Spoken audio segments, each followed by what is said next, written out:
আমার মনে কষ্ট, যখন আমার কষ্টগুলো ভাসবে তখন আমার ভিডিওগুলো আমি দেখবো, কি অন্য ভিডিও দেখবো। এই জন্য টাচ ফোন আমি কিনছি। আমার মনে, আমার চোখ দিয়ে যেন পানি না ধরে, তখন আমি ভিডিওগুলো দেখি মনের ভিতরে আনন্দ দেয় আর কি। আছে আমার বাবা মা আছে, মা অসুস্থ, বাবা কানে কম শোনে, ভাই বোন আছে। একটা ভাই একটা কুড়িগ্রাম আলিয়া মাদ্রাসায় 9-এ এবার উঠলো, 9-এ পড়ে। তিনি ঢাকায় কাজ করে, তিনিও রড মিস্ত্রির কাজ করে, 2 মাস কাজ করে, 1 মাস ক্লাস করে। ওর টাকাতে ও একটা মেস ভাড়া নেয়, একটা রুম ভাড়া নেয়। ও তখন টাকা ঘুরে আবার ঢাকা যায়, আবার 2 মাস কাজ করে, আবার আসে। এইভাবে আমার ছোটো ভাই চলতে যায় আর কি। বোন একটা এসএসসি পরীক্ষা দিব সামনে আর কি। তাই প্রাইভেট খরচ আমি ইদারিং চালাইলাম ছোটোবেলার থেকে, ক্লাস 1 থেকে ক্লাস 10 পর্যন্ত পড়াইলাম, প্রাইভেটের টাকা, অমুকের টাকা, ইত্যাদি ইত্যাদি। অনেক কষ্ট গেল। বিয়ের সাথে বলতে করছিলাম 2-2.5 বছর, এক মেয়েকে বিয়ে করছিলাম, 4 মাস সংসার করছিলাম। আমার ফ্যামিলিতে সদস্য বেশি,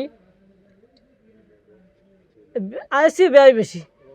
পকেটের টাকা না না ঢুকলে যা কিছু হয়, এরকম সবাই তো বুঝতে পারছে না। বউ আমার ডিভোর্স হয়ে গেল, টাকার সংকট।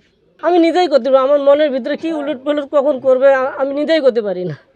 আসলে আমার বাড়িতে আমি ভাইরাল হওয়ার আগের দিন কেউ জানে না, আমিও জানি না এরকম হবে।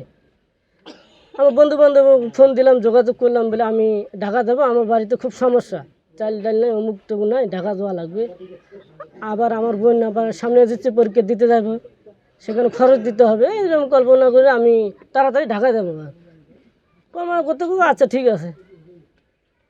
সন্ধ্যাবেলা দেখি একজন ফোন দিয়ে বললো, তোমার পেজ ভাইরাল হয়ে গেছে।